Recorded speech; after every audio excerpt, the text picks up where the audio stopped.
What is going down, everybody? Welcome once again. It's good to be here, and it's great to have you all alongside. My name is LazyBed, and this is the Just Bleed Radio Preview Show, UFC 323 edition.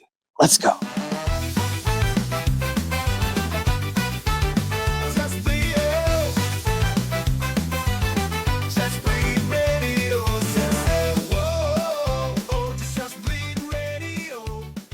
This is it, the last hurrah, the end of a generation, literally our final pay-per-view of the ESPN era of the UFC, possibly forever.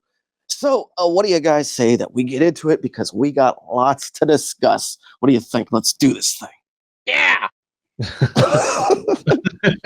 We wanted a response there, did we? Yeah, let's go. All right. Well, hold on a minute. What is that? What's that over there? Could it be? No, it can't be. No, that's not an orc from the Lord of the Rings. No, it's not Anthony Smith making a last-minute decision to come out of retirement. It's not even a Falmer from the Elder Scrolls. It's Uzbekistan's Bogdan Guskov, and he's coming to scare your children and punch your faces. Guskov, a.k.a. Cesarovich, which apparently means son of a czar. Sure, buddy, sure. He comes to us by way of Gore MMA in Russia, the same team that represents guys like Shara Bullet and Walter Walker. He sports an 18-3 record with 4 wins and just 1 loss in the UFC. That lone blemish came on short notice at the hands of a guy we just saw, Mr. Volkan Ozdemir. Since then, he's rattled off 4 wins in a row, all by violent finish, the most recent July's nasty KO of Nikita Krylov. He'll step into the octagon at T-Mobile Arena in Las Vegas against a seasoned vet and former champion, one of the few men in the world who has eaten more pierogi than myself and J.K. Puffenspliff. He is Chechen Poland's Jan Blachowicz. Now 5 years removed from his championship-winning performance against Dom Reyes, Blachowicz looks to rewind the clock and find vintage form after dropping 2 fights in a row. Unfortunately for fans of the legendary Polish Power, Jan is close to 43 years old and still looking to recover from the double shoulder surgery he underwent prior to his most recent loss in March versus Carlos Ulberg. Aging former champ meets possible can crusher in a light heavyweight battle. Austin, give us your prediction for this fight. Well, one is beloved for the most part, and the other is kind of an orc. I don't know what to call him, but yeah, son of a czar is not that. But the thing that kind of sticks out to me is that both of these guys are, capable of like putting out your lights pretty quick, and not minding to stand and bang if they really have to. I'm thinking it should, if it goes the distance, it's probably because Bogdan couldn't stop the takedown. And there's a part of me that thinks, okay, well, if he can't stop the takedown, it's not that, Jan is that dude who's the greatest grappler of the division. By far, he's not, but he's older and savvy. And in this division, at the elite level, if you can bring out all your tools from the toolbox, it usually helps, right? It's not so much a deterrent to win, but it's one of those things where you're kind of, the more you bring, the better your chances are of winning.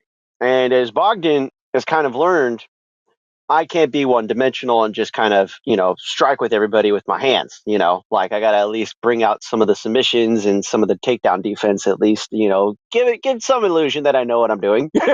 But I got to go with Jan Blachowicz here, and I think it's going to be like a second round submission. And the only reason why I'm saying that is because if Jan has trouble on the feet, he'll go to the ground, and he's not afraid of doing so.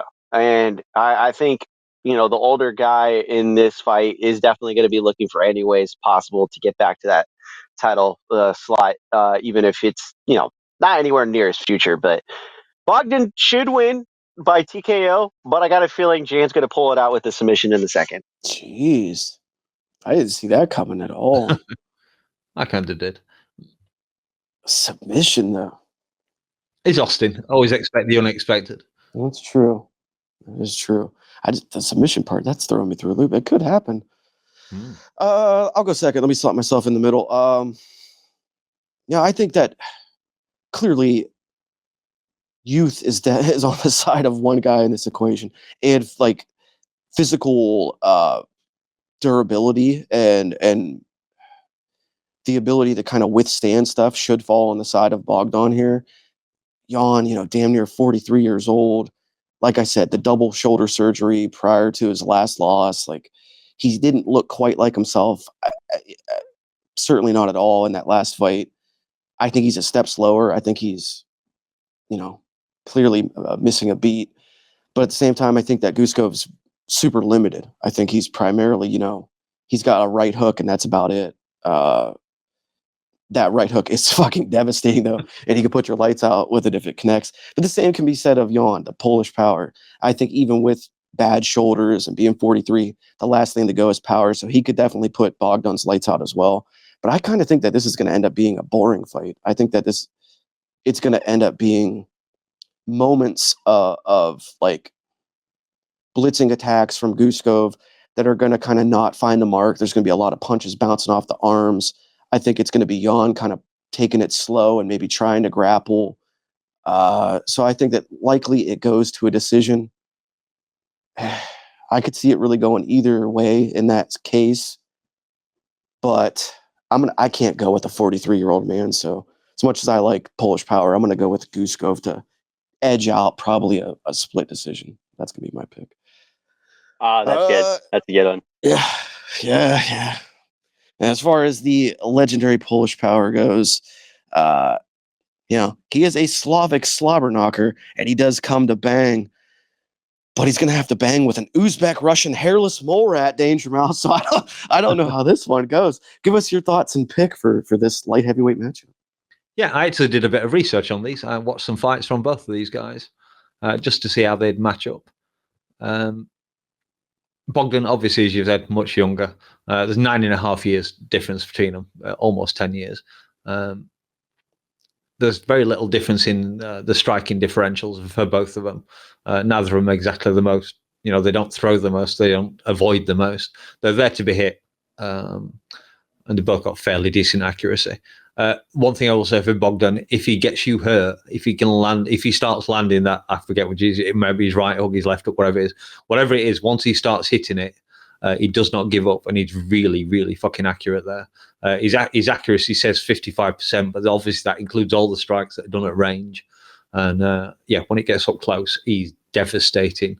Like you said, Jan, he's getting on, he's getting old.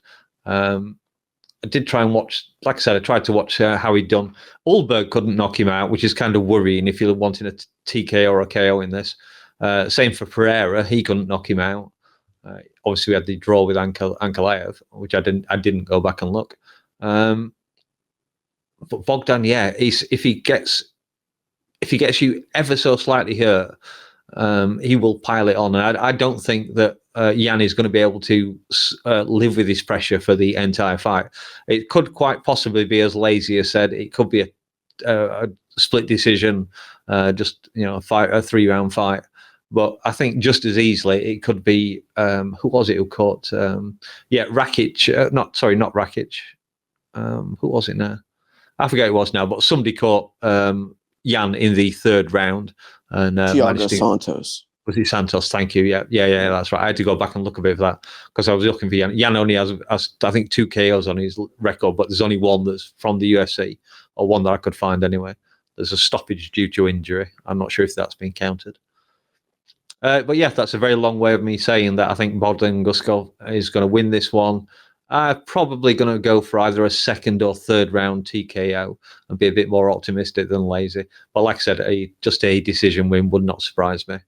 One thing I will say for Bogdan, it's just popped back into mind.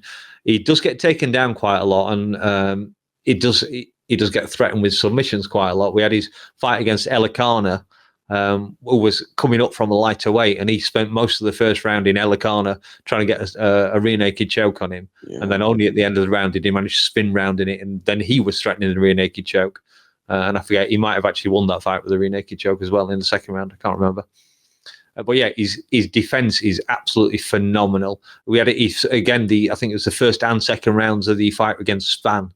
He spent a lot of time just defending submissions. So yeah, his BJJ game is on top.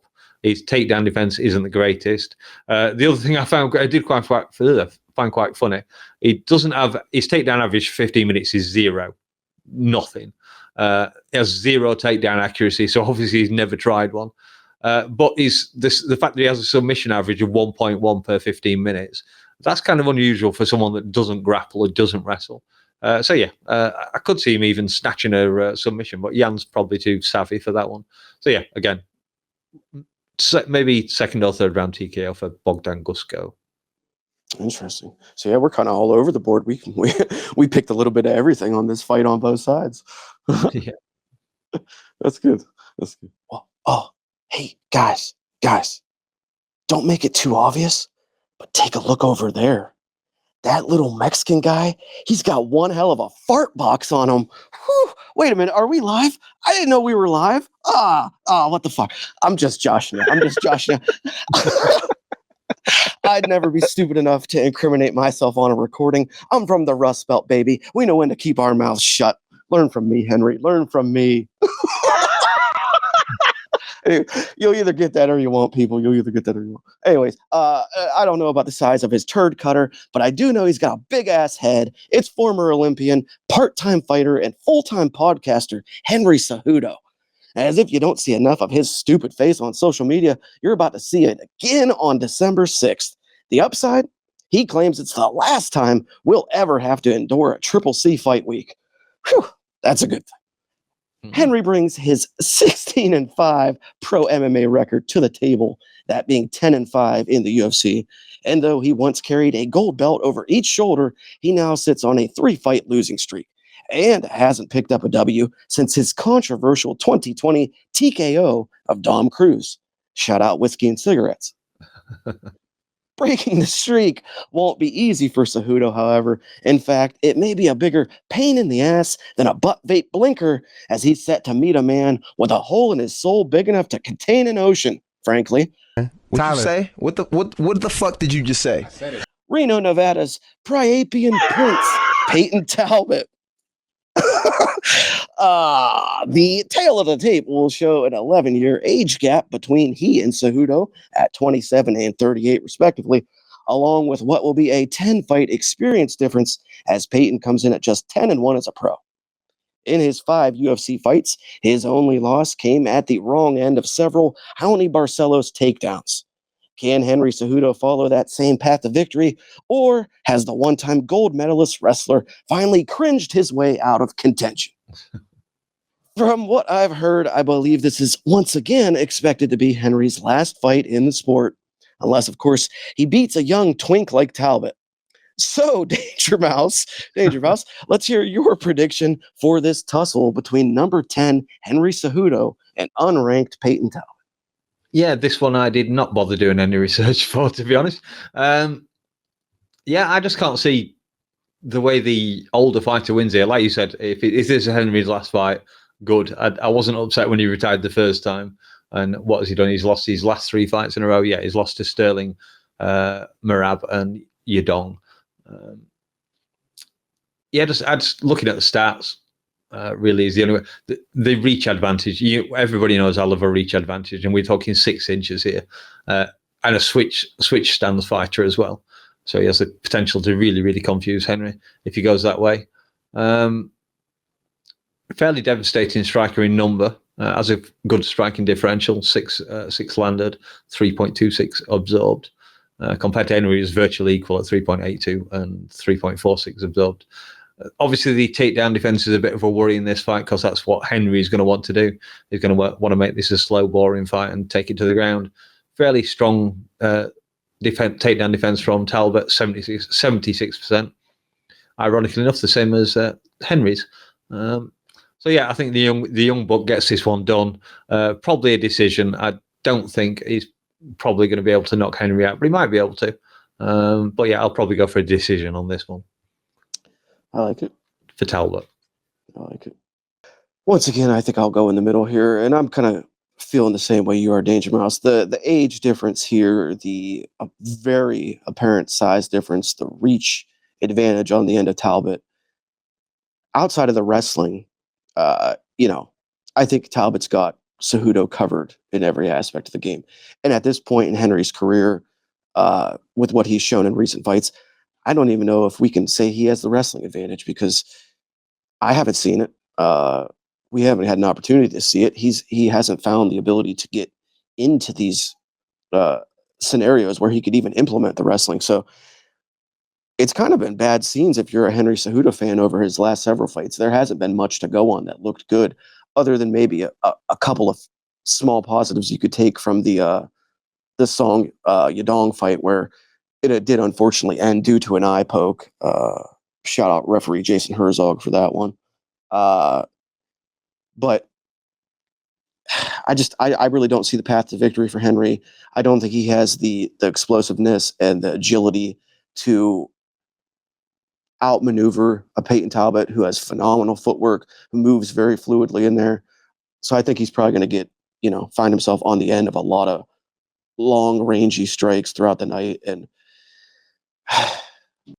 yeah, I can honestly see a world where Peyton Talbot puts Henry Cejudo away. I'll give him the benefit of the doubt and say that, he can maybe last into the second or third round. But I think before this fight's all said and done, I think Peyton Talbot probably walks out of here with a TKO finish. Okay, yeah, interesting matchmaking for this one. No special. A stylistic clash between two different generations and two big characters.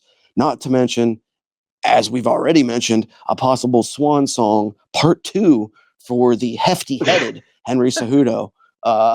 Who do you got and how do you got him? I mean, you can't really choose Henry in this one. And if you are, it's because you're only basing it off of Talbot's previous loss. And that was Lazy. Is it Matsumoto or is it John?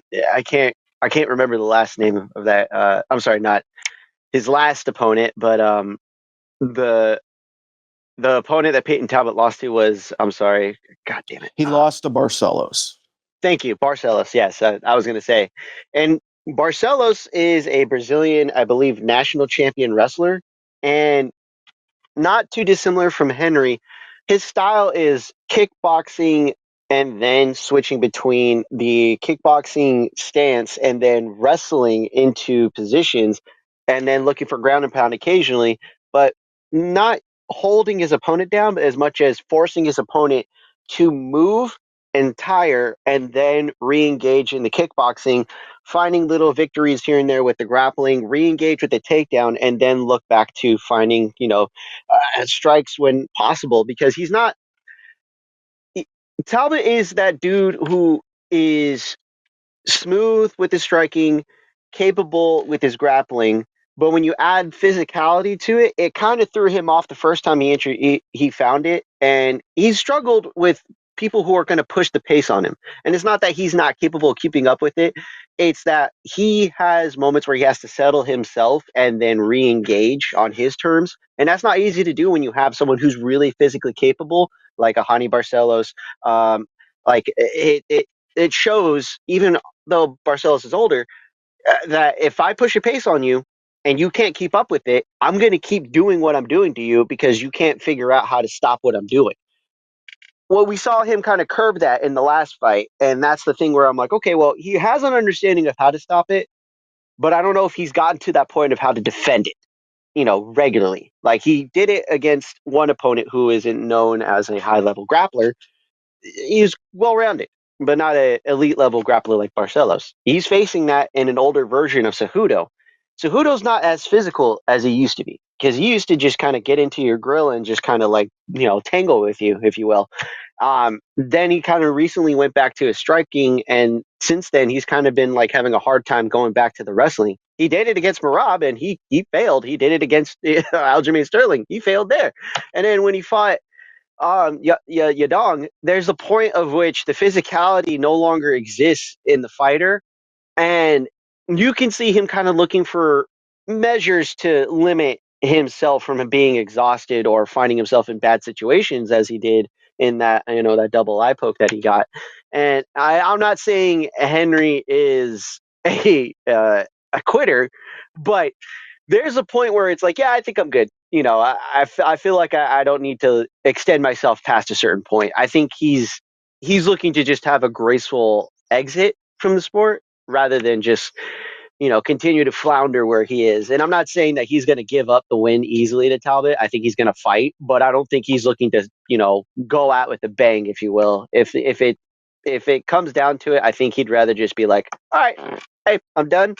If you remember, he won the Olympic gold medal. And the very next, I think the time that he tried to qualify for the international scene, he just retired from wrestling. He couldn't get back there. He never actually I don't even think he placed. He just left his wrestling shoes there and then on the mat and then decided to go into MMA. I think it's going to be something similar here. He cannot compete with the elite in this group in 135 pounds on a regular basis. He's older. He's injured. He's got a whole bunch of other shit that he's doing. And I think he's just going to be like, yeah, I'm done. I tried. I played the game. I lost. I lost on 3 years of my career. I lost on big title fights.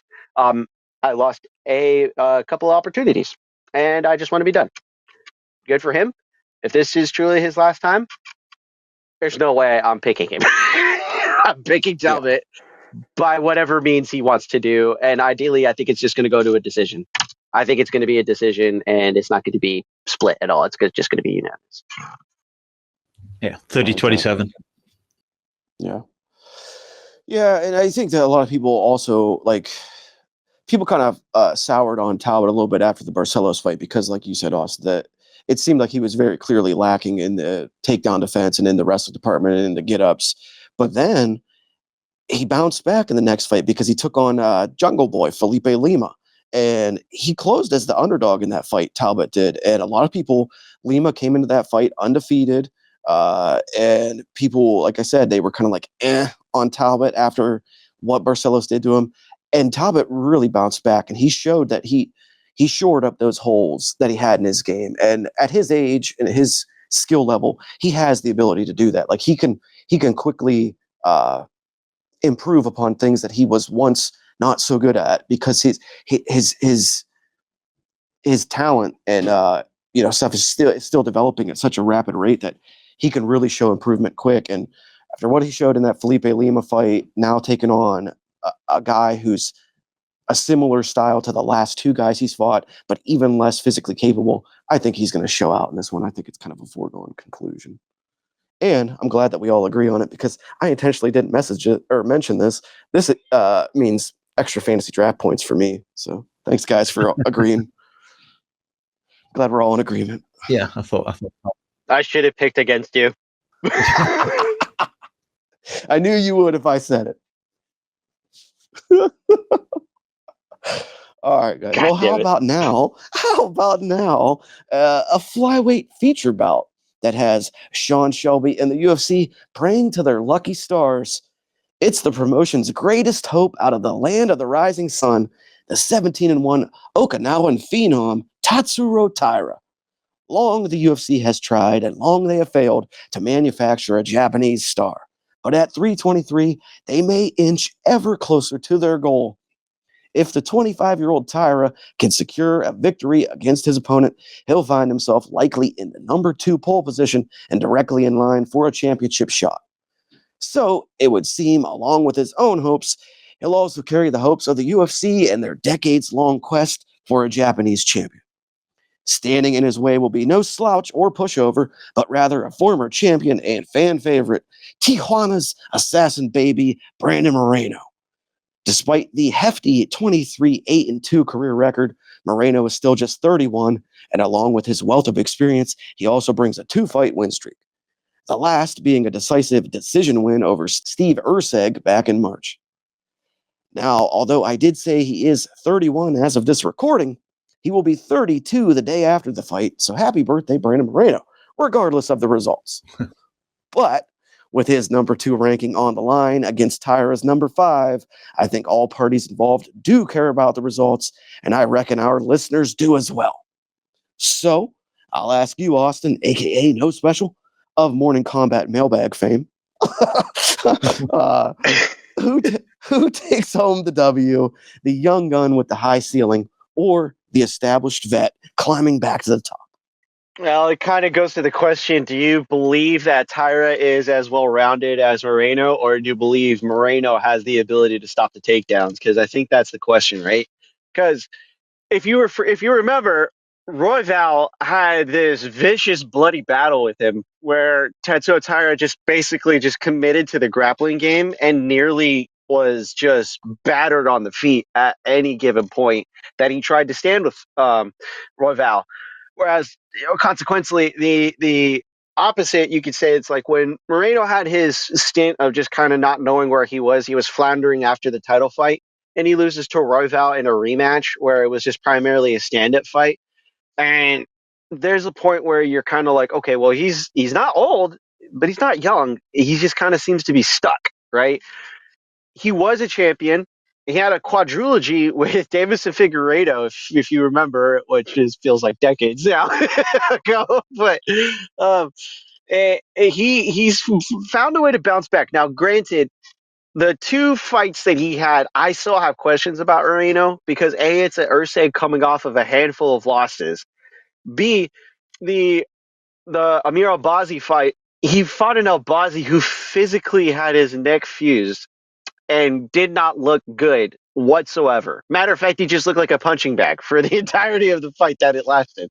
So, i- if you want me to, kind of pick on Moreno, I would love to. I just have way too many questions on whether or not he's 100% like back, or if it's just the fact that he happened to get two very, very capable but easy fights given to him, and he performed admirably. Whereas Tyra, I think, just recently bounced back from a win himself, and he looked fantastic. Forgive me, I forget who it was, but Park. I got it. Oh, thank you, Park. Yeah, he just handled him early and just did not let off the gas. Just straight up, fucking chat, just straight right. And I think it was, if I'm not mistaken, just dropped him immediately. It just killed him. I I also have a little bit more questions about Park, but that's besides the point. Tatsuya Tara looked like he is capable in that fight. Looked like he kind of shored up a little bit of the things that I wish that he kind of did against Royval. But at the same time, I have way more questions about Royval heading into this fight, and it pains me to say it, and I know that I have been a homer for Moreno for a minute, but I got it. I got to fucking pick fucking Tetsuya Taira here, I'm happy, thank you! and it's going to be a unanimous decision. And because it's 3 rounds, I think Moreno's going to give up 2 and win the third. But I don't. I don't believe Moreno is going to be able to stop the takedowns and keep a balanced fight as much as I expect him to. And it's not because he's old, and it's not because he's just weathered. He's had a great career, but I don't think he's going to be able to stop what Tyra's going to bring. And I'm going to say the split decision to Tatsuro Taira. Yeah, this is a tough one. DangerMouse, Brandon Moreno. He's fought a lot of the flyweight division, but he's never faced Tatsuro Taira. On the other hand, Taira has never tangled with a former UFC champion. Who wins? How do they do it? This is this is a tough fight to pick in some respects. It's just an awkward one. There's actually not. If you just look at the numbers, there's not that much difference. Striking differential is about 0.3 for each of them in their favor. And the thing, obviously, Tyra is the takedowns, 48% accuracy going to the UFC, tries for 3.21 per 15 minutes. Sorry. So yeah, sooner or later this fight is going to hit the ground, I think. But Moreno is not a poor grappler by any means, so he might have enough to stop Tatsuro doing what he wants to do to him. I really don't know. Even as it is at the moment, I might still switch my pick. I really want to see the odds on this fight. I don't know whether anyone's got those up anywhere. But yeah, at the moment, I think I'm going to agree with Austin. It's probably going to be Tyra, the younger guy. It's actually officially there will be 7 years difference between them. But if you actually look at the dates of birth, it's 6 years. But 6 years is a big difference. especially at these lighter weights. So yeah, I probably think the UFC will finally get its great Japanese hope, and Tatsuro Taira will take the win. Not sure if he'll get a submission. It could very well be a decision. So yeah, one of the other of those, I think, for me. I'm torn on this fucking fight. That's why I made you guys both go first. I was gonna go in the middle again, but this one's tough to pick because. Yep. Well, first to mention the odds kind of reflect it. I'm seeing Brandon Moreno plus 110 near even, Tatsuro Taira minus 135, so just ever slight favorite. Like, it's that's enough for me. Yeah. It's difficult though because it's like what it comes down to in my mind is, can Brandon Moreno do what Brandon Royval did to Taira? I think he can. I think he could. If this stays on the feet for any extended periods of time, Moreno's going to piece him up. That was a 5-round fight, though. This is only 3. That's fair. I don't remember what the scorecards were in that. I don't know how many rounds Taira won. It was a split decision. I can't tell you which judge scored what. Split decision, but it was fight of the night, which Taira tends to be.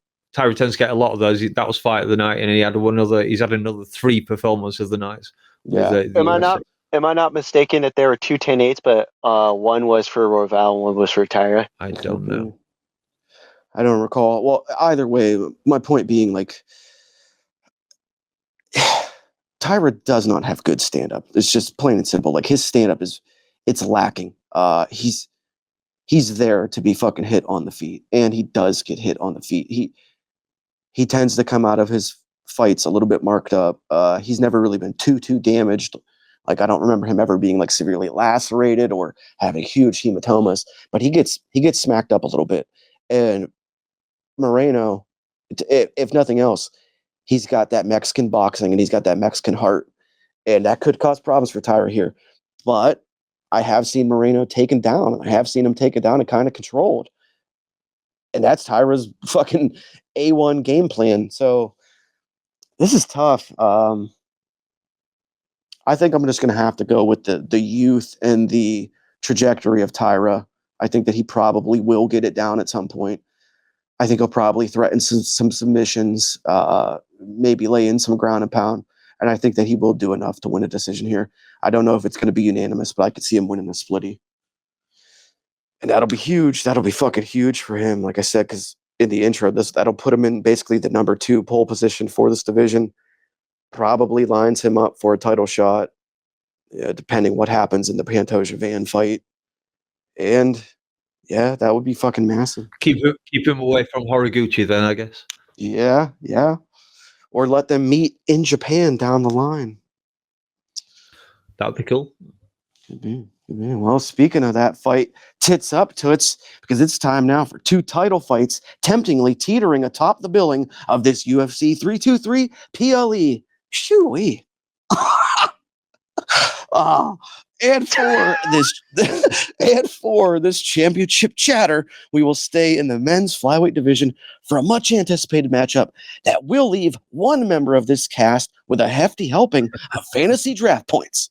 Sure. It's defending champion. Yeah, not you.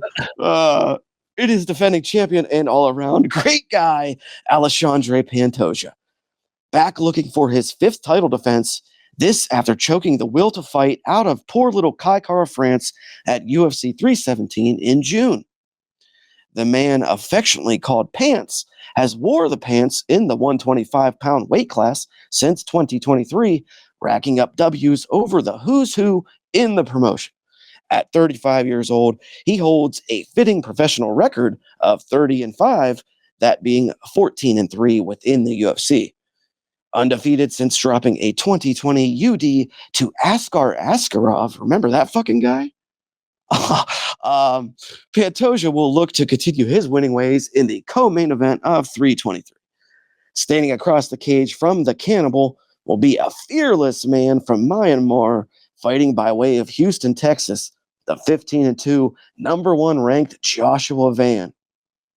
Riding a 5-fight win streak at only 24 teeny tiny years old, Van is the 8th round draft pick of our own No Special. In fact, both these guys are Team Austin, with Pantoja being the first overall selection in this year's draft. In his last outing, he shocked many by taking home a short notice decision win over Brandon Royval. That fight on the same UFC 317 card that last saw Joshua Van in action. Fast forward 5 months, and then these two will once again walk the same canvas on the same night, only this time versus each other. What do you think, Mouse? Does Pantoja continue beating back the insurgents at the gate? Or has he left just enough of a crack for a fearless invader to take the fort? I'm glad you've left off. Well, at least I get to go before Austin on this one. Yeah. I actually watched a few fights again this afternoon just to try and get a thinking on this, because I'm 99% sure I picked Alexander Pantoja to be champion at the end of the year in the Discord. But watching the fights, there was a couple I was interested in, and I wanted to see Pants against Urseg. So I watched most of that fight this afternoon.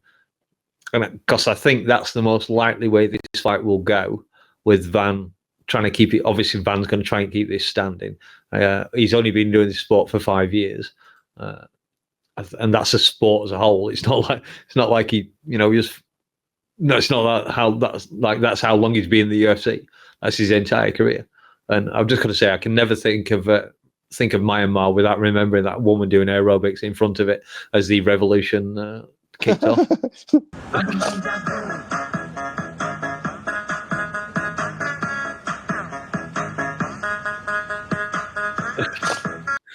I love that clip. So yeah, watching that Ursig fight, I noticed that Pants was getting tired at the end. He was getting quite beaten up. And that was the one that Ursig really fucked up, because he suddenly, for some stupid reason, decided he was going to take Pants down.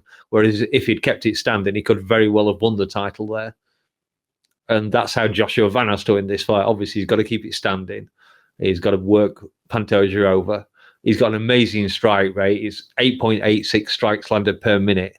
But obviously, he's only had a very short career, and a few of these have been absolute battles. Where, in fact, I believe it's 6 fights in a row he's had 100 strikes thrown in a fight, which is pretty incredible, even at this lightweight class. So that's his key to victory. He has to beat Pantoja up and try and knock him out, which obviously he's very capable of doing. Pantoja is going to try and do what he did to Ursig and try and take him down and try and get onto his back and try and choke him out, which, obviously, as I just mentioned, Van has 5 years experience. Pantoja's been doing this, this sport 25 years or something. He's got a hell of a lot more grappling experience than Van will ever get, catch up eventually, I guess, if he fights long enough. But yeah. I was 100% going to pick Pantoja in this, but I'm starting to think that Van might actually get it done.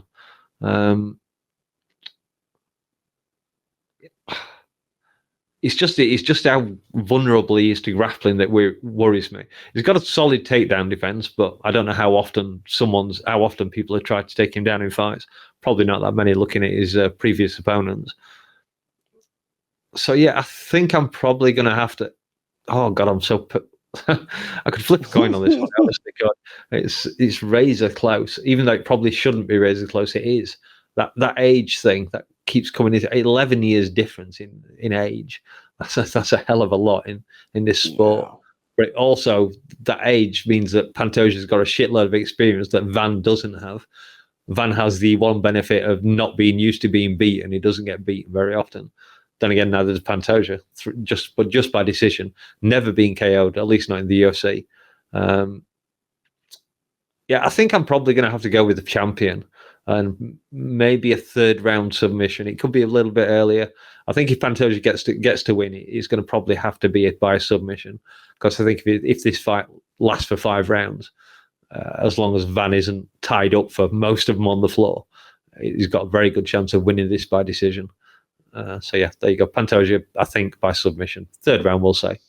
I don't blame you for waffling around there. It's another one that's tough one. It's tougher than a lot of people are making it. And I like both fighters as well, so which makes it even tougher. Exactly.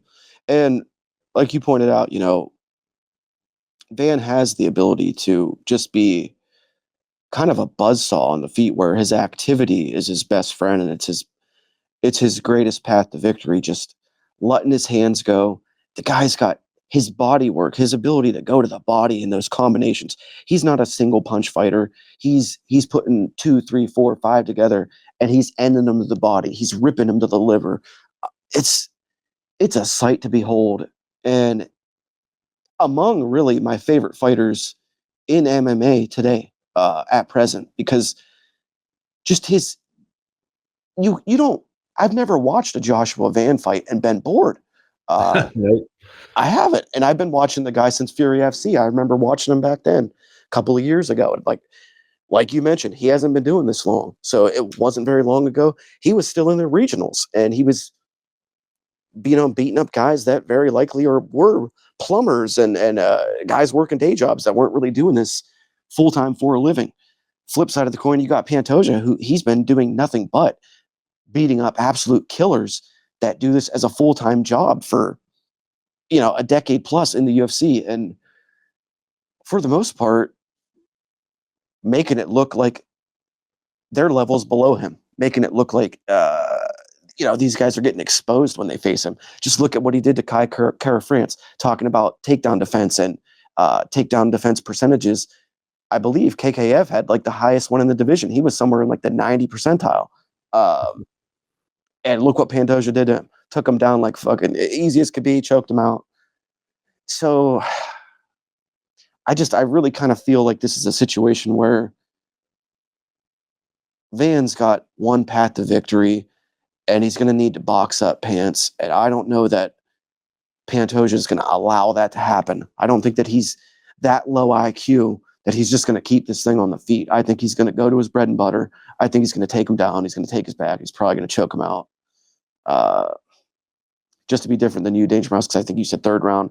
I did. I'll go second round. I'll go second round. I think Pants probably chokes out Van in the second round. I hate to say it because I want Joshua Van to be the champion so bad. So bad. But that leaves just one man here. He's on that 30 plus, he's 35 years old. We all know that how dangerous that is in this game, especially at these weights. I just can't see him putting pride over, priority, I guess you would say, and doing the right thing. Like, he's going to take this guy down. He's going to choke him out. He's not going to stand and bang. Maybe a little bit. He might test it out, but eventually it's going to the floor. I think he's going to try and work Van's legs as well early in the fight. I've noticed he has a tendency to do that. Try and slow him down a little bit, then go for the takedown. Well, then choky time. Good night. I know somebody else whose legs I'd like to work. His name's Austin.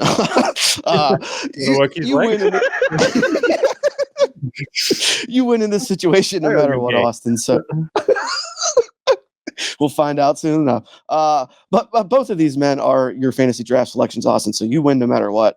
I reckon that means you should be giving us an entirely unbiased pick. This should be a right down the line, breakdown from you here. Totally fair. So tell us who you think gets it done for the flyweight title. Well, Joshua Van surprised me because he loses to I'm sorry, what's Mouse? He's on your team, Johnson. Right? Charles Johnson, right? Because he was on a little streak prior to that loss, and he loses him at the beginning. I think towards the beginning of this year, and then rattles off like fucking 4 wins. Like his last win, he got because he took it last minute. I remember watching the fight. They're like, "Oh my god! Oh Jesus Christ! Oh my god! Oh, he's dropped him! Oh my god!" And then you're kind of wondering what's going to happen. Are they going to count the drop at the end of the round as the defining part of the fight? And I think that they did. Like he went toe to toe with Royval and nearly lost, and fucking managed to drop him. And if he doesn't drop him, I think he kind of loses that round, and he loses the fight. I'm not saying he doesn't deserve to be here, but the fact that he chooses to have these in-your-face brawls, and it's one of those things that makes me love watching him. He just doesn't give a fuck. He's going to go in there, try to close the distance. He looks like a 125-pounder Robbie Lawler. I'm going to close the distance. I'm going to corner you, and I'm going to lock in with these fucking big ass hands of mine and drop you. That's what he looks to do. I'm going to make sure you can't get away without getting at least something landed on you. And I think that's dangerous against Pantoja. Pantoja's last 2 fights, he literally said, "Hold my beer. I'm going to pretend to kickbox with these motherfuckers, and then I'm going to fucking kill them mercilessly." Because that's what he did to Kaya Sakura, and that's what he also did to fucking Kai Kara France. Like he he lulled them into a false sense of, okay, we're gonna try to bang, not, and then just fucking slit their throat in their sleep. Like like there is something that about that where it's like he knows who he is as a fighter. He knows what he's good at. He can stand and trade. Like fuck, he had 2 fucking fight of the year candidates with two Brandon Royval and Brandon Moreno, right? Like he he knows what he's good at, and he will still choose to say, "Fucking hold my beer, son. I'll fucking take you to the hell and back, and then fucking make you die in front of everybody, and I don't care which." Layer of hair. Yeah, layer of hair. But like here's the thing, man. Like as much as I like Brandon Royval, there is a tendency to kind of get beyond his capabilities, and it's by sheer will that he pushes himself to get to the success that he has. But there's a little bit of arrogance that has been humbled by Charles Johnson, and he's got it back. That I still believe is an issue for him. And the reason why I say that is because he's facing someone who has been a champion who said, "I don't give a fuck how I'm getting there. I don't care how long I have to wait or how long I have to wait between fights. He's going to go there and he's going to fucking make sure that he stays champion, especially since his fucking one of his buddies is now inside the UFC, who I think would probably handle Brett." Like, yeah, I got the man that I believe is going to win is going to be Alexandre Pantoja. And he's going to do the same thing that he did in his last 2 fights. Going to lull them into a false sense of security. We're going to try to stand and bang and trade. I'm going to test you out. Like Mal said, he's going to test his legs out there, and he's going to get him to kind of overextend himself in combinations, look for the takedown, even if he gets defended a handful of times. Tell that man who found himself in a championship fight, and the first thing that he says is, "Are you proud of me now, Dad? Are you proud of me now?" Tell that man that he isn't going to stay champion to fight his best friend. Tell me that man doesn't give up the belt. There is not a goddamn thing that I believe Pantoja can't do to win this fight, and I'm gonna pick him by fucking murder in the third. And to clarify what I mean by that is he's just gonna batter him to death, and then he's gonna submit him. Like he's gonna trade with him in the first round, and then he's gonna look to gain top control in the second, and then he's gonna slowly but surely, like an anaconda, just choke him until he dies. There's not gonna be any 2 ways about it. And I I do not believe Pantoja will lose this fight, nor is he capable of losing, especially with the will that man had to go through just to fucking get here. I'm sorry, but there's no way Pantoja loses. And I'm going to pick Pantoja. Yeah, I'd forgotten about Horiguchi wanting to fight him, which would be an amazing fight in itself. Yeah. Extra motivation. It just makes you love Pantoja even more because he's such a such a good guy, such a humble guy, and really, those are the ones you got to worry about. It's not the loud rah ones; it's the quiet, humble ones that are always just working in the background. And that's exactly who Pantoja is. That's why he's the fucking cannibal, because he will eat your fucking soul. He'll fucking kill you. All right. Well, speaking of a couple other killers, who got next? You know who got next. Boot up your auxiliary systems and engage ignition switches. It's machine time, motherfuckers. Making the walk for your main event will be the 3-time defending UFC bantamweight champion, fighting out of Garden City, New York / Las Vegas, Nevada, by way of Tbilisi, Georgia, looking to make his record-setting 4th title defense in a year. The cardiovascular kingpin, seeking a 15th overall win in a row. The machine, Merab Dvalishvili. Superlatives and nicknames aside, the man is looking to do the incredible, and he continues to further etch his name into the record books with each consecutive performance. He is 21-4 in a pro career dating back to 2014, and if he picks up a second big win over his opponent in their rematch on December 6th, it's going to be damn difficult to not call him the 135-pound GOAT. The fella he'll be looking to defeat for a second time? A 19-5, data-downloading, strategically striking Russian Muay Thai mastermind, no mercy, Pyotr Yan. He'll receive his opportunity at redemption after rattling off 3 consecutive wins since their initial meeting in 2023. During that climb back to the title, he would take decisions over Song Yadong, Davison Figueiredo, and most recently, Marcus McGee. When Yan first met the machine, he was soundly overwhelmed by the onslaught of pace and pressure buried by a UFC record amount of takedown attempts from Merab. He looks to be in amazing physical form headed into this one and promises a different result. With this a battle of rival countries with heated animosity, there's certain to be plenty of fire in the build-up and during the fight. And so, after this, the story will close and likely the rivalry will conclude unless Pyotr Yan can pull off the upset, which would lead to a probable rematch. But no special, don't let me get ahead of myself. Who do you think closes out UFC 323 and the pay-per-view era as bantamweight champion? Oh, God. Leave it to the guy that I goaded you into trying to pick on our draft, and you said no. Who none of us picked, by the way. None of us picked. And I swear to God, had any of us done that, I think that move by itself wins us the draft, right? I think Mouse had said that prior, right? I think it was Lazy who said it, but yeah. Oh, yeah, thank you. But no, yeah, you're right. Yeah. But God damn it, man. It makes me mad that I didn't just fucking take him and Joshua Van from you in the same go. But but but here we are. I got to be honest, man. Like, I don't. If you're looking at Pyotr Yan in his last 3, right? Because he has a fight with Song Yadong. He has a fight with oh my gosh, what is his name? I can't. Song Yadong, Davison Figueiredo, and Marcus McGee. Thank you. Okay, that's what. Okay, Marcus McGee was the one I was missing. Okay, because in all 3 of those, he doesn't look like he's done anything new. Correct? Like, he just looks like he's kind of regained confidence because he was fighting at the championship level prior to this. I mean, hell, I think that dude had like 4 fights in a row for titles, if I'm not mistaken.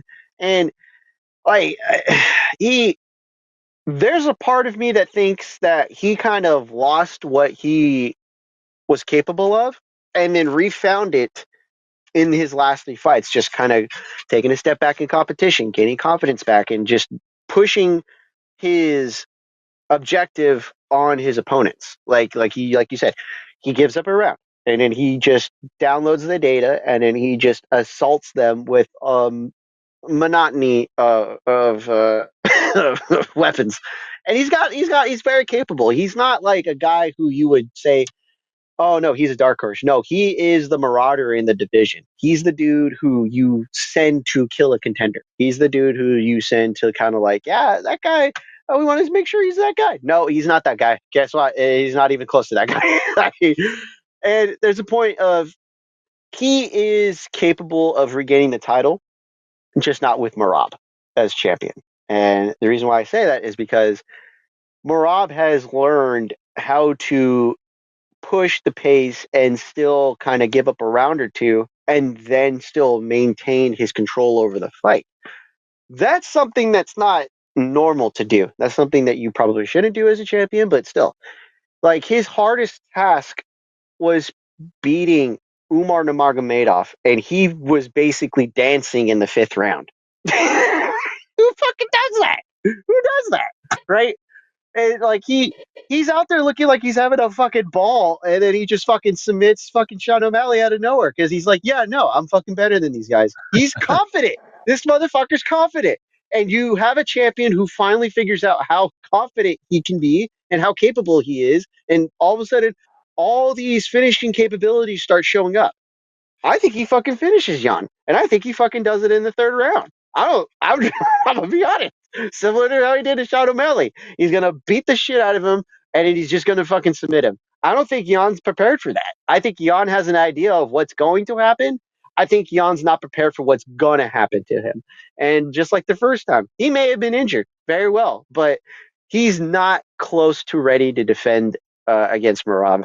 Nobody is in this division. Matter of fact, the only way I think that anyone beats Merab in this division is if it's suddenly a contest at 145 pounds and Rob now is facing a featherweight last minute. I think that's what happens.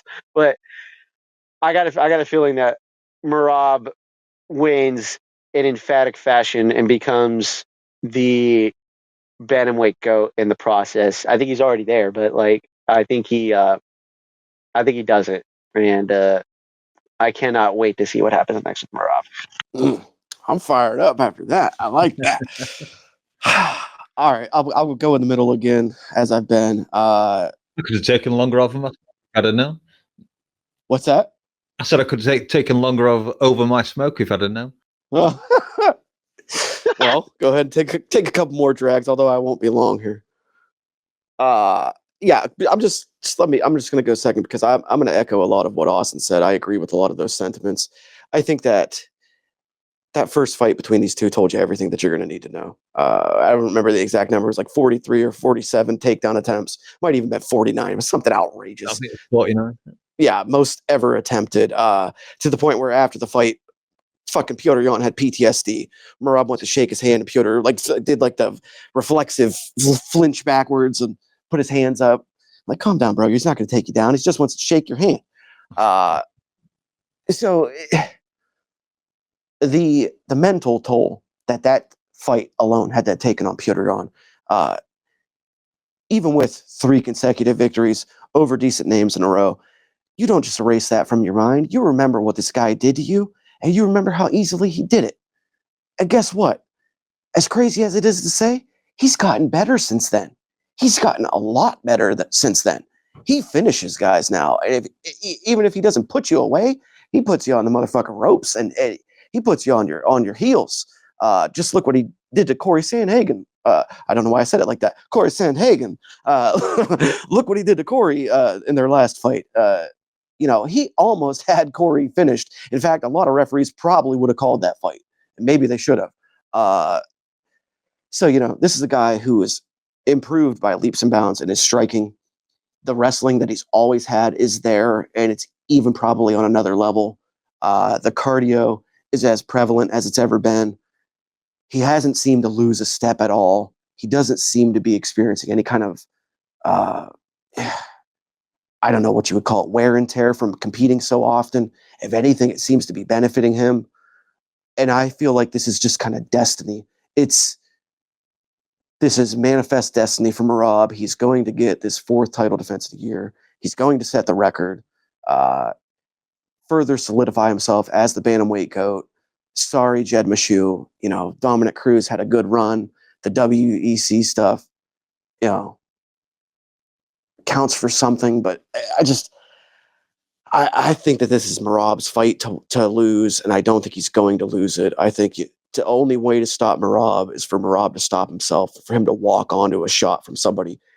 Does that possibility exist? Ever so slightly, but I think that this is just going to be a drubbing. It's going to be a Merabing, and Merab's going to walk out of here. Probably a decision victory. I'm not going to have too high hopes, but yeah, I think he does it pretty easily. Definitely 50-45, maybe a possibility of a 10-8 in there. The rare 10-8. It could happen. But we got one more guy's opinion to get. That's you, DangerMouse. This is Russia versus Georgia part 2. And this time it's for the UFC gold. Merab is an extremely difficult puzzle to solve for anyone, like we've been talking about. But maybe someone as calculated as Jan, getting a second chance at cracking the code is finally what it's going to take to topple the machine. Possibility exists. What do you think happens in our main event? Well, we know who She Loves the Gloves will be supporting this one. Shout out, Dude. That's another candidate for an interview. Wonder if she'd come on board the show one day. This fight, I just went back and I wanted to check on those takedown numbers. And it was 11 of 49 that Merab landed in the last fight, 22%, that's all. But just looking at the other stats, he outlanded Jan at distance 2-1 virtually. The leg kicks were slightly in his favour. He landed more, threw more, but landed a few more. Body strikes, he doubled his number again. Head strikes, doubled his number again. Merab threw 338 strikes in that fight compared to Jan's 143, and then Jan landed 75, Merab landed 147, so 2-1 virtually again there. It's very difficult to see this fight going any way other than you guys have suggested. You did mention Corey Sandhagen, the fact that Merab almost took that guy out, who is renowned as one of the best technical strikers in the division, I think. And yeah, he almost finished that guy. Unless Merab has some kind of catastrophic injury or some massive fatigue from fighting 4 times in a year, which he shows no sign of doing, as everyone says, he has that legendary gas tank. It's just freakish. It's Lance Armstrong levels, hopefully not involving any kind of drug in Merab's case. Yeah, Merab. I'm in line with Austin saying I think Merab's been improving all along the way. He's getting better. He's getting more vicious. He's getting more inclined to get those finishes. Don't get me wrong. I'm sure he'll have to be in the 5th round dancing and shouting out the crowd and waving arms and everything, just as he did against Umar. But yeah, I think Merab gets this one done. And like Austin, I think about a 3rd round submission for Merab. Unanimous selection from the JBR panel. Yeah. How can you pick anyone else? I mean, all in all, yeah. How could you? And I was just going to, conclude this main card by saying, all in all, it's a pretty solid main card. I'm not mad at it. No. I can't say there's no bad fight on it, really. Unless Henry managed to get Talbot down and lay on him for 3 rounds. But if you remember, they used to not give a fuck about the smaller weight classes, and they would bury a lot of the flyweight fights on the prelims.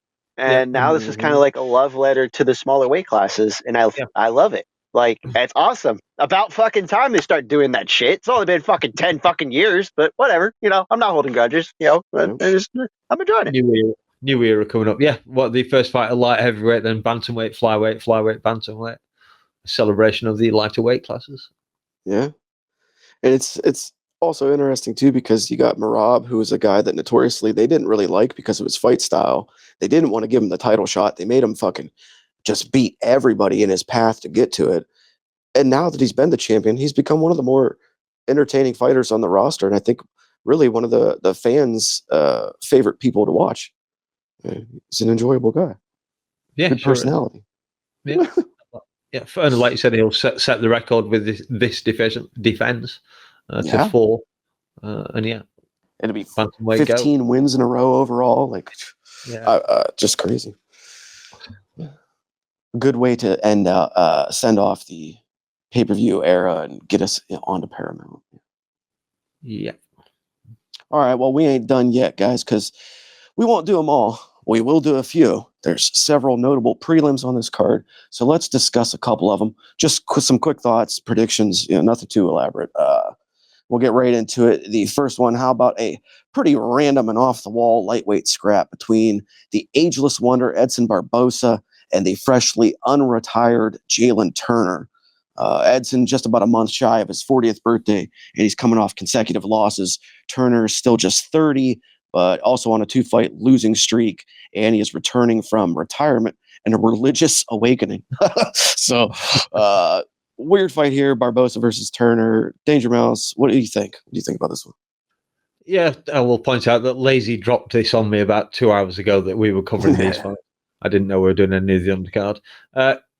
I love Edson Barbosa. The leg kicking, as you said, he's just carved out of mahogany. That's what he looks like every time. He's 40 years old. I fucking wish I looked like that at 40. But yeah, he's getting on. That's the problem. I don't know. I can't remember anything about Jalen Turner. Like you said, he's come back from retirement. I'm just looking at his record. His last win was against Bobby Green, which I guess is kind of good. Lost to Moicano, lost to Bahamondes. whereas we've had Edson beating Quarantilla and beating Youssef, lost to Lerone Murphy, of course, and lost to Close. Yeah, if Jalen Turner has had the revelation that he wants to come back, he's obviously very serious about this. I would love the old Warhorse to get this one done, but I think it will probably go to Jalen Turner. I'm not sure if it'll be a finish. This one might be a decision. I really don't know. I'll probably adjust my pick on the day when I actually put my picks into Tapology. But yeah, for now, probably a decision for Jalen Turner. Yeah. I think a lot of people are probably going to go with Turner in this one just because of the age and the size and things like that. No Special. How about you? What do you think? God, I don't know, man. This one's weird because it's like Barbosa's last fight, right? He loses to Jakar Close, right? And God, I had liked things that I saw in that fight. And it's Jakar Close. He's not like the top 15, but he's a decent fighter. Edson's doing this moonlighting at 55 again. Well, because he started as a lightweight and then moved down to featherweight. Had a whole like spiel of fights down there where he was like winning and losing, winning and losing, winning and losing, and he moves back up to lightweight, and we're like, okay, well, it's because he's obviously getting older. He's trying to play out his career there. I think if he loses to Turner, I think he's done. I think he just retires there, and then at least that's what I would hope, because there's not been an action fighter at lightweight like him. That's just been fucking hammer and tongs with everybody that's in the fucking middle section of that lightweight division, or even lower part of the ranked division. Like he is a staple of featherweight and lightweight. And that dude, if that same guy shows up, that would fucking just go hammer and toes, like just not even give a fuck about his own health. Hammer and toes. I said. Yeah, I know. I said it.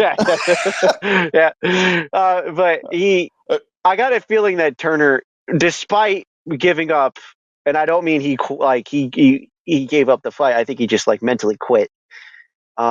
These last two, I think Jalen's just gonna take a decision. He'll probably feel bad about beating an older fighter, and it's gonna be weird, man. It's just gonna be fucking weird, and I don't like it. But yeah. All right. Well, for me, I feel like great points by you guys. I can see why you're both picking Turner, but I think that Turner is kind of overrated. I think he's been perpetually overrated. I think a lot of people have given him more credit than he's ever really deserved. And I feel like he quit and he retired because he was going through some shit and he was basically experiencing PTSD from fighting and putting the beating on some people and maybe some fights getting stopped late. And then to quit, retire, quote unquote, for 8 months, go through a spiritual awakening and a religious, revival or whatever the fuck you want to call it. I just don't trust his mindset coming back. I don't understand what he's coming back for. I think if anything, he's probably coming back for money. I think he's probably broke. So I'm gonna buck the trend here. I'm gonna go with the old man. I'm going with Edson Barbosa. I think Barbosa's still tough, still can kick the shit out of you, and I think that's what he's gonna do. I think he's gonna kick the fucking shit out of Turner's legs, make Turner question why he came back, and I think he's gonna win a decision victory. I hope you're right. yeah, fuck yeah. What about some muscled up meatheads at the middleweight division? Number 14, Marvin Vettori, who will take on an unranked man and Bruno the Hulk Fajeda. The Hulk is riding 2 wins and looking to make it 3 in 2025. Marvin is on a 3-fight skid and looking at a potential release. And that's really why I wanted to highlight this fight, because Marvin Vettori, for a long time, one of the bigger names at middleweight, this could be his final dance. If he loses this fight and goes on a 4-fight losing streak, I think he's probably out of here. So, Austin, who do you think takes this one? I gotta pick Bruno just because he's not afraid of losing. Vettori is, and despite the fact that he could probably lose a decision, Bruno, yeah, you probably can get out wrestled. But I think it's going to be the fact that like that fear of getting cut is going to affect Vettori pretty badly, and it's going to lead him to make mistakes. And I think it's just going to be Bruno by submission in probably the 3rd round. And not to be too much of a downer, but his brother did also die in that fire. I think this is the first fight back since that. So who knows what his headspace is going to be coming into it. DangerMouse, who you taking? I think I'll be going with Bruno Ferreira. Vittori, one of the toughest chins in the UFC, has never been cracked. He's never been knocked out. I don't believe he's ever been submitted. I could be wrong there. I think his losses are all by a decision, and that's the way this fight's going to go. Ferreira is going to piece him up, and then we'll see Marvin Vittori in the PFL. It's not a bad shout. He'd probably do pretty good there. I think he would. I think he would too, yeah. Yeah, I kind of feel the same as you guys, and it's hard to believe picking a guy like Bruno Ferreira over someone like Marvin Vittori, who at one time was facing the Israel Adesanyas of the world and was kind of viewed in that same light. But times have changed, and the game moves on quickly. Not that Ferreira is the future of the division by any means, but he is slightly younger. He does got pop. He's got submission skills, BJJ. So I feel like I'm picking a lot of decisions, which is going to make for a shitty card. But I don't know that he's going to put Vittori away, but I am going to pick the Hulk. So give me the Hulk by decision. All right, next up, back to 155 for what has a high probability of being the fight of the night and likely my most anticipated matchup. Unranked lightweights who should have a number next to their name soon. 28-year-old, 17-4 sniper Faris Ziam and 31-year-old, 11-1-1 slugger Nazim Sadikov. They're going to bang them out, and they're going to do it for our delight. So, DangerMouse, who do you think takes this, and how do you think they get it done? Oh, God, I didn't know you were going to come to me. I was still looking at Vittori there for a moment, just checking some things. Yeah, Vittori has only lost by decision. He's tough as shoe leather. Oh, yeah, God, yeah. Like I said, he has an uncracked chin. He's one of the few that doesn't. Sorry, Max. Oh, God. Little dig at Austin there. Fuck you. He's not by. There we go. He bit. Transatlantic lag. I had to wait for it. I don't know. I really haven't considered this fight at all. Look at again. There's the reach advantages that I love for Ziam. He's got the 6-inch reach. Southpaw for Sadikov. I don't know how many Southpaws Ziam has faced. Yeah, I really don't know. Whoever's the favourite is my simple answer for this one. I haven't given it any thought whatsoever. I love Sadikov's name, the Black Wolf, that's fantastic. But for Ziam, the Smile Killer, also fantastic. I really don't know. Whoever the favourite is will be my honest choice. I do remember you saying at one point on this show that you had Faris Ziam, I think, on your short list for draft potential guys. For I might have done in the past, yeah. He's not there now, I'll tell you that much now. Well, he did have some inactivity. He was out of the game for a bit. Yeah.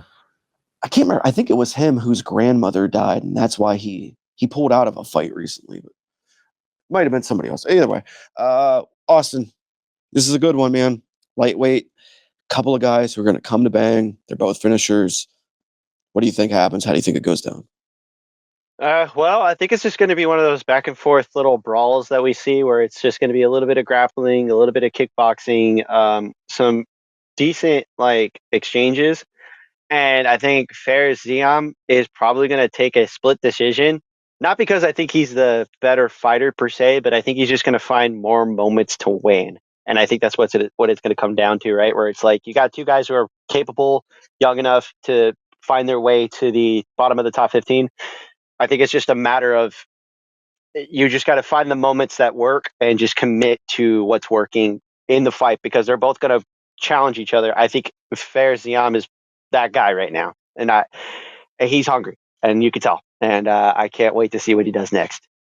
He's so good. He is really good. And the fact that he is really good makes me sad to say that I think he's going to lose. I'm going with the other guy. I'm going with Nazim Sadikov. Sarah Longo, man. Oh, that's all I got to say. Fucking Ray fucking Longo. You know which way I'm leaning. It's easy enough for me to pick. Ziam's really good. I do think he's a fun fighter. He absolutely killed Matt Frevola with that knee. I think it was earlier this year, maybe. I remember him just fucking slaughtering him. I could see the clip playing in my head. But Nas is a nasty man. Nas has got hands. He's got kicks. He's got everything you're looking for and he was also in a potential fight of the year earlier this year with, I want to say, Nicholas Mota, and that was a fucking phenomenal fight. I think that trend carries over. I think these two guys bang it out, and I think it's probably gonna look like two rabid Wolverines fighting in a burlap sack. That's what's gonna happen, baby. All right. Last one. One last prelim, rather, to give our thoughts on yet another lightweight scrap. This one between the 17-7 31-year-old Terrence McKinney and 14-2 32-year-old Chris Duncan. The Scotsman Duncan has won 3 in a row, most recently a UD over Mateusz Rombetsky in August. McKinney has won 2 in a row with his most recent a guillotine submission against Slava Claus in June. No special. We're going to go to you first. Let's hear it. Who takes home the dub in this one? The way you could probably look at it is if it ends early, it's going to be McKinney finishing it early by either TKO or possibly submission, as he's shown. But I think that the Chris Duncan is going to take a decision on this one. I don't think he finishes him, but I think he can last long enough to win 2 rounds off of McKinney, especially if he's just going to drop off after the first. So, I got to take Chris Duncan via split decision going into the third. Wow. Well, if you're a betting man and you want some good plus money, take Austin's advice there, because in 24 career fights, Terrence McKinney has never gone to decision once. It's a bold strategy, Cotton. Let's see if it pays off for him. Bold choice, God. my friend. Bold choice. I'm just saying. I'll go second. I do not think this goes to decision. I think, very simply, I think Chris Duncan probably pings Terrence McKinney, and I think he submits him. Club and sub, first round, probably within the first couple of minutes. All right, DangerMouse, who do you think wins this lightweight matchup? I can be semi-patriotic on this one and go with one of my countrymen of Great Britain. Chris Duncan. The problem is going to be too much of a problem for T-Rex. He's going to. I think he's going to get this done by ground and pound. Maybe it could well be the first round, as you said. Terrence doesn't like going any further than that. Chris Duncan doesn't have a problem with it though. First or second round TKO, I think, by Chris Duncan. I'm still thinking about this going to a decision. Would be nuts. Austin has predicted crazier things before that have come true. No, that's true. I once We're not a betting show. We're not a betting show. Just saying. No, this is very true. Do not bet money on my pick, unless you want to bet a 63% success rate. All those 9% IPAs or whatever over the last couple of days could be giving Austin visions. He could be seeing things. All right, guys. All right. Well, that's it, folks. That is the preview show. All 5 of the main card fights broken down, and 4 of the prelims that they didn't even know we were going to do. But after this, it is Paramount or Bust. So here's thanking you for tuning in today. Here's a reminder to like the video and sub to the channel. And here's one final good riddance to ESPN Plus. Austin, DangerMouse, say goodbye, guys. Goodbye, guys. Later. Fuck you, ESPN Plus. Making me try to fucking upgrade to a $30 fucking plan a fucking month. Fuck you. I'll be so happy to see that shit go. Fuck you. We did it! Yeah! Quickly. Wait, no. I fucked that up.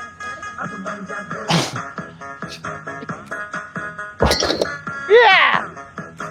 I would rather watch Hasbulla than a majority of the MMA. Yeah, we'll go with that. Just save that take.